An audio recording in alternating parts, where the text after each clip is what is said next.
చమత్కారమైన పద్యం. వేళ అది ఎవరికి బయట కనపడడం లేదు. అంతా టీషర్ట్లు జీన్స్ ప్యాంట్లో వచ్చేసారు ఆడవాళ్ళు కూడా. ఇదివరకు ఏదో పంజాబీ వేషం అని వేసేవారు. సరే, అప్పుడు మా సంప్రదాయ పండితులు ఎప్పుడు మా మొహాలు ఎలా ఉంటాయంటే కొత్తది ఏది వచ్చినా మా వాళ్ళు వ్యతిరేకిస్తూనే ఉంటారు. వాళ్ళకి ఎంతసేపు వాళ్ళలాగే ఉండాలి, ముక్కుపోవడం పీల్చుకుంటుంది. మళ్ళీ ఇంత సంప్రదాయాన్ని సమర్థించే పండితులు ముక్కుపోవడం పీలుస్తారు. నాకు ఆశ్చర్యంగా ఉంటుంది. అది ఆరోగ్యమా, ఆనందమా? ఏమీ లేదండి. లోకం ఏమిటంటే వాళ్ళు వీళ్ళు అని కాదు, నిష్కల్మషంగా చెబుతున్నాను. అద్వైత హృదయంతో మనం చేసేది మంచిది అనిపిస్తుంది, ఎదుటివాడు చేసేది తప్పు అనిపిస్తుంది. ఆ పెద్దవాళ్ళ ఆలోచనలు కూడా కొంచెం మారాలి. వచ్చిన ప్రతి మార్పు చెడ్డది కాదు. కాలానుగుణంగా కొన్ని మార్పులు వస్తాయి. ఏదో పూర్వం కింద కూర్చుని అన్నాలు తినేవాళ్ళం, ఇప్పుడు కుదరట్లేదు. వడ్డించేవాళ్ళు లేరు అసలు. బలమే తింటున్నారు. Buffet dinner. ఏం ప్రమాదం ఏమొచ్చింది? కొంపలు అంటుకున్నాయా? నాకైతే బఫే డిన్నర్ సుఖంగా ఉంటుంది. ఎందుకంటే నాకు కావాల్సింది ఏదో నేను తినచ్చు, ఎవడో ఇబ్బంది పెట్టడు. ఈ ఊరికే వడ్డాల్లో భోజనాలన్నా వద్దన్నా వేసేస్తారు, అన్ని పారేయడం. ఇవి ఇలా వడ్డించిన వాళ్ళే ఎకరాలు అమ్మేసుకుని వాళ్ళే భిక్షాటం చేసుకుంటున్నారు. ఎందుకు అవన్నీ? కావాల్సింది ఏదో చేయొచ్చుగా. మరి కావాల్సింది వాడు తింటాడు, ఇబ్బంది ఏముంది? పైగా 1000 మంది వచ్చినా ఇవాళ ఆందోళన లేదు. ఎందుకంటే ఒక చోట పెట్టేస్తారు, వాళ్ళకి ఏదో డబ్బు ఇస్తారు, వాళ్ళు చూసుకుంటారు. యజమానులు కూడా హాయిగా వాళ్ళతో పాటు భోజనం చేస్తున్నారు, సుఖంగా ఉన్నారు, కబుర్లు చెప్పుకుంటారు. ఏం ఆనందం ఇందులో? ఓ ఆడావుడు పడిపోయి తొడతొక్కుడు పడిపోయి కన్యాదాతకి బీపీను, కన్యాదాత భార్యకి గుండెపోటు వచ్చేయాలా? అయితే ప్రతి ప్రాచీనాచారాన్ని మొండిగా సమర్థించడం, కాస్త నవీన వయసుకి వ్యతిరేకించడం, ఇది ఒక రకమైన కొత్త మూర్ఖత్వం. నిజానికి పరికిణి ఓణీలతో పాటు చీరకట్టుతో పాటు పంజాబీ వరకు కూడా పర్వాలేదండి. అది భారతీయమైన వేషం. పైగా అందులో ఇంకా నన్ను అడిగితే కవరేజ్ ఎక్కువ, పంజాబీ డ్రెస్. కానీ ఇప్పుడు కొంచెం ప్రమాదకరమైన వేషం ఏమొచ్చిందంటే జీన్స్ టీషర్ట్ వచ్చింది. మంచిదా? ఆధునికత మంచిదే, కానీ ఇంకా అతి తీవ్రం మంచిది కాదు. దీనివల్ల ప్రదర్శన జరిగిపోతుంది. అమ్మాయిలు ఒక్కసారి ఆలోచించండి. మా అమ్మాయిలుగా భావించి చెబుతున్న తండ్రి అని లాంటి వాడు చెప్పాలి కాబట్టి, అందమైనటువంటి అవయవాలు పొందిగ్గా బిగువుగా కనపడుతుంటే కుర్రాడు ఎవడన్నా ఊరుకోగలడండి? అక్కడి నుంచి వాడు కూడా పడ్డాడు, వీడు ఏదో అన్నాడు, ఎందుకు చేయడు? అసలు మనం ఎందుకు ప్రదర్శించాలి? నా హక్కు అంటే ఏం చెబుతారమ్మా? అది వాడి హక్కు. అన్యాయానికి హక్కు ఉంటుందా? మనమేమో శుభ్రంగా అవయవాలు విప్పుకుని ఇష్టం వచ్చినట్టు తిరుగుతూ, పైగా ఇక్కడ మంచి ఈ ఖాళీలు కనపడేలాగా ఇంకా కటింగ్లు చేయించుకుని ఇల్లాళ్ళండి. పెళ్ళైన వాళ్ళు వెళుతుంపదగా, పెళ్ళైన వాళ్ళు 40 ఏళ్ల వాళ్ళు, ముందేమో పావు కటింగ్, వెనకాల అర కటింగ్. ఎవరికి ప్రదర్శనలు?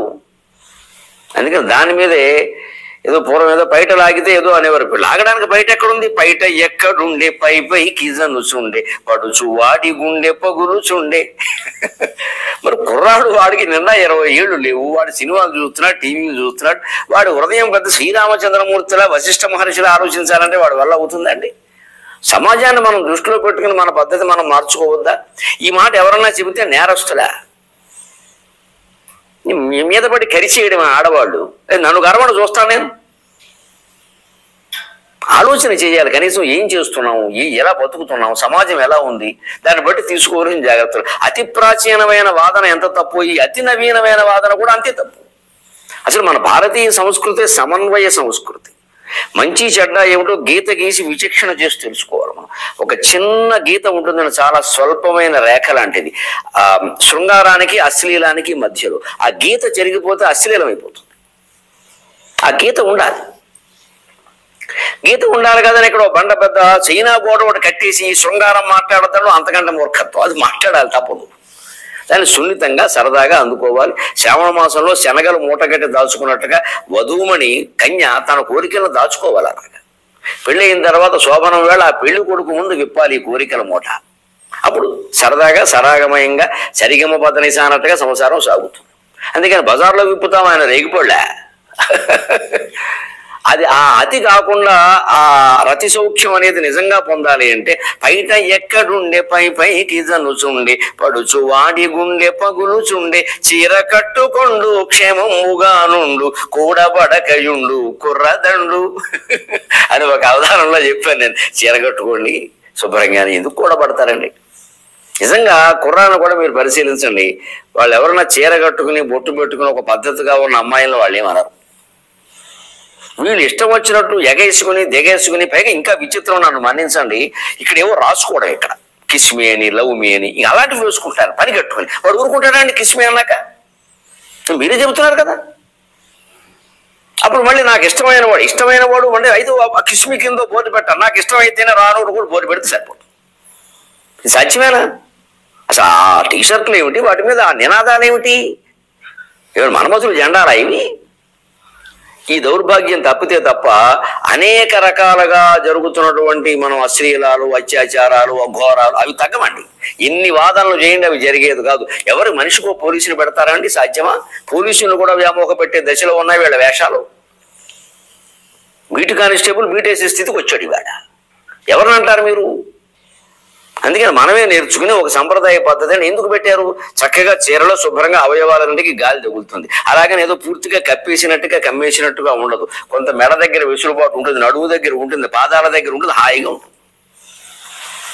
అనేక రకాల సౌకర్యం వివరాల్లో గడితే బాగుండదు. కానీ మన వేషం మన వేషమే, భారతీయమైన వేషం, అందున తెలుగు వేషం ఋషులు ఏర్పాటు చేసిన సంప్రదాయం. అది దాన్ని కాపాడుకోవాలి మనం. పైట ఎక్కడుండే పైకి జనుచుండే పడుచు వాడి గుండె పగులుచుండే చీర కట్టుకొండు క్షేమంబుగా నుండు కూడబడకయుండు కుర్రదండు. ఆ కుర్రదండు కూడా పడకుండా ఉండాలి అంటే జాగ్రత్త పడాలి. ఇక్కడే ఒక్క అనుమానానికి నేను సమాధానం చెబుతాను. ఏమండి, పూర్వకాలం కూడా అత్యాచారాలు జరిగాయి కదా. ద్రౌపదిని గురించి సైంధవుడు ప్రయత్నం చేశాడు. అదే ద్రౌపది గురించి కీచకుడు నానాయాతన పెట్టాడు. వాడు పడ్డాడు, ఈవిని పెట్టాడు. సీతాదేవి ఏ టీషర్ట్ వేసుకుందని రావణాసురుడు ఎత్తుకుపోయాడు. మరి ఇవన్నీ ఉన్నాయి కదా. నిజమే, ఎంతమంది ఉన్నారు గమనించండి. ఆ కాలంలో ఎంతమంది ఉన్నారు? ఇవాళ ఎన్ని వార్తలు వస్తున్నాయి? రోజు జిల్లా అనుబంధం మీరు ఏ పత్రిక తిరగేయండి, 2 ఖాయం. 2 అక్రమ సంబంధాలు, 2 అత్యాచారాలు. కేవలం వేషం పవిత్రంగా ఉన్నా కూడా వాడు బుద్ధి ఉండేవాడు ఉంటాడు, తక్కువ మంది ఉంటాడు. వాళ్ళకి వేసే శిక్షలు పడతాయి, తప్పనిసరిగా ఉంటుంది. దానికోసం అందరూ ఉద్యమిస్తారు, ఏం పర్వాలేదు. ప్రభుత్వం సిద్ధం, కొత్తగా చట్టాలు పెట్టారు. అంచేత వాటి కోసం పోరాడేటువంటి మహిళా సంఘాల వాళ్ళు ఉంటారే, కన్న పిల్లల్ని పీక పిసికి గొంతుల్లో పారేస్తున్న తల్లులకు వ్యతిరేకంగా కూడా ఈ మహిళా సంఘాలే పోరాడారు. వారు పోరాడారండి దాని గురించి. ఆడవాళ్ళు ఎంత అన్యాయం చేసినా సమర్థిస్తారు. ఏమీ ఎరగని అమెరికాలో ఉన్న ఆడపడుచు మీద కేసెట్టేస్తోంది కొత్తగా వచ్చిన అమ్మాయి. అమెరికాలో ఉన్న ఆడపడుచు అవం శుభం ఎరగదా పిల్ల ఎక్కడ ఉంది. అది వదిలి గారు అత్తగారు నన్ను ఏడిపించారు. గృహహింస అసలు గుహల్లో లేదు ఆవిడ. ఈవేళ అత్తగారు ఏడిపించండి అంటే అసలు సగం అబద్ధం అండి. సగం కాదు, 90% అబద్ధం. అత్తగారి వల్ల కోడలు బాధపడింది అంటే 90% అబద్ధం. ఎందుకంటే 90% కోడలు ఎవరు అత్తారితో ఉండలేదా? ముగ్గురితో శుభ్రంగా పెళ్లి కాకముందే న్యూక్లియర్ ఫ్యామిలీ అని పెట్టి పెళ్లి అవగానే విడదీసి పట్టుకెళ్ళిపోతున్నారు. అత్తగారు ఈవిని బాధ పెట్టే అవకాశం ఎక్కడదండి? అసలు ఎంత అబద్ధాలండి ఇవి. ఏమీ లేదు. కావాలని కూడా జరుగుతున్న మోసాలు ఏమిటంటే డబ్బున్న కుర్రాడికి వారేసి పెళ్లి చేసుకుని 6 నెలలు కాగానే వాడి మీద కేసు పెట్టి వాడి ఆస్తి సగం లాగేసి వీడికి కావాల్సిన వాళ్ళతో వీడు వెళ్ళిపోతున్నారండి. జరుగుతున్న మహిళా సంఘాలు గొడవ చేయమని దీని గురించి చెయ్యరు. అంటే మహిళా సంఘాలు మహిళల కోసమే ఉంటాయి, కార్మిక సంఘాలు కార్మికుల కోసం ఉంటాయి, బ్రాహ్మణ సంఘాలు బ్రాహ్మణుల కోసం ఉంటాయి, రెడ్డి సంఘాలు రెడ్ల కోసం. మనిషి కోసం సంఘమే ఇది, ధర్మం కోసం సంఘమే. అంచేత మనం పెట్టవలసింది ధర్మ సంరక్షణ సంఘం. ఆ సంఘం ఈ సంఘం కాదు. ఏది ధర్మమో అది మాట్లాడతాం, ఏది ధర్మమో దానికోసం పోట్లాడతాం.